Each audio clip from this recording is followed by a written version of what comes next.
दोस्तों, पृथ्वी की रचना आज से करीब 4.5 बिलियन साल पहले हुई थी, लेकिन आज भी पृथ्वी पर रहस्यों की दुनिया ने अपना बसेरा बना रखा है।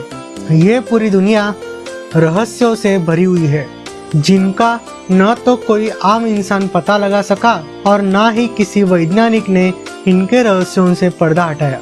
आज हम आपको एक ऐसी रहस्यमय घटना के बारे में बताने जा रहे हैं जिसका रहस्य आज भी बना हुआ है। इसकी हकीकत आज तक कोई नहीं जान पाया। दरअसल आज हम एक रहस्यमय विमान के बारे में बात करने जा रहे हैं, जो अपने उड़ान भरने के करीब 35 साल बाद लैंड हुआ। सैंटियागो एयरलाइंस की फ्लाइट नंबर 513 4 सितंबर 1954 को अपने निर्धारित समय पर वेस्ट जर्मनी के आकिन इंटरनेशनल एयरपोर्ट से 88 यात्री और 4 क्रू मेंबर को लेकर ब्राजील के पोर्टो एलेग्रे इंटरनेशनल एयरपोर्ट आ रही थी। फ्लाइट के कप्तान मिगुएल विक्टर क्यूरी को नहीं मालूम था कि उनके साथ अगले कुछ घंटों बाद क्या होगा, और वह इस चीज से बिल्कुल बेखबर थे। वेस्ट जर्मनी से ब्राजील की कुल हवाई दूरी 18 घंटों की थी, मगर उड़ने के कुछ ही घंटों बाद सैंटियागो फ्लाइट नंबर 513 एटीसी के रडार से अचानक गायब हो गई। यह देख एटीसी में काम कर रहे अधिकारी और कर्मचारियों को पहले तो आश्चर्य हुआ, जब कुछ मिनटों बाद भी विमान रडार पर नजर नहीं आया तो ये देख उनके होश उड़ गए। 92 यात्रियों से भरे विमान के गायब होने की खबर ने पूरी दुनिया में हंगामा मचा दिया। विश्व की जानी मानी एजेंसियां विमान के खोज में लग गई, लेकिन विमान का कोई पता नहीं चला। यहाँ तक कि विमान का मलबा भी कहीं पर नहीं मिला। खोजी टीमों ने विमान का पता लगाने के लिए दिन रात एक कर दिया था, लेकिन कुछ भी पता नहीं चल पाया।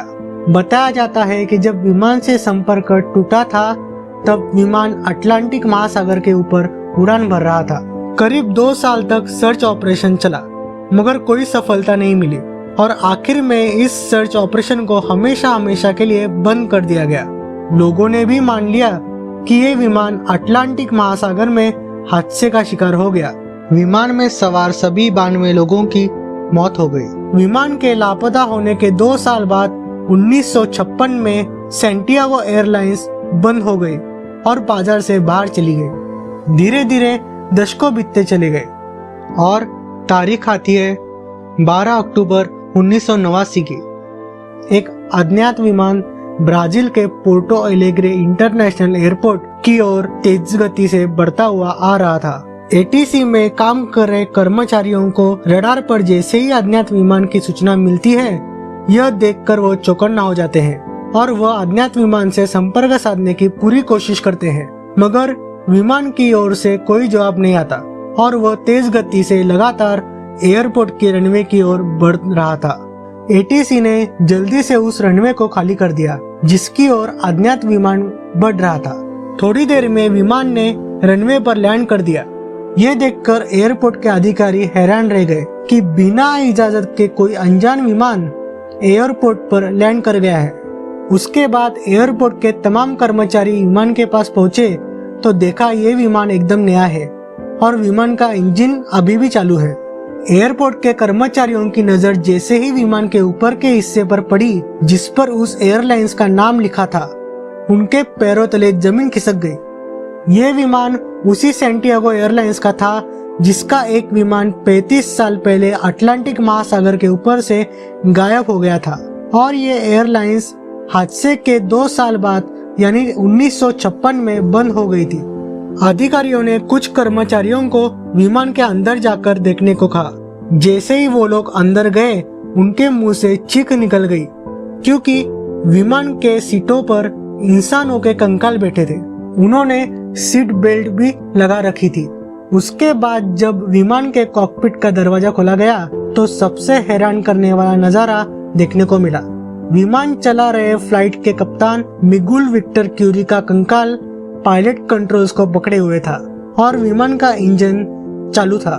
ब्राजील की सरकार ने इस घटना को बहुत छुपाने की कोशिश की, मगर 1989 में फेमस पत्रकार एरविन फिशर ने इस घटना से पर्दा उठाया। पहली बार इस विमान की लैंडिंग की कहानी को इरविन फिशर ने वीकली वर्ल्ड टैब्लॉइड मैगजीन में 14 नवंबर 1989 को छापा था। बहुत सारे लोग इस घटना को टाइम ट्रैवल से जोड़ते हैं, तो कई लोग ऐसे भी हैं जो इस घटना को एक भूतिया घटना से जोड़ते हैं। यह घटना जिस शहर जिस देश में घटी है, वहाँ की सरकारें अभी भी कुछ स्पष्ट रूप से इसके बारे में नहीं बता पाई। इस रहस्य में कितना सच है और कितना झूठ, इस बारे में अभी कहना काफी मुश्किल है।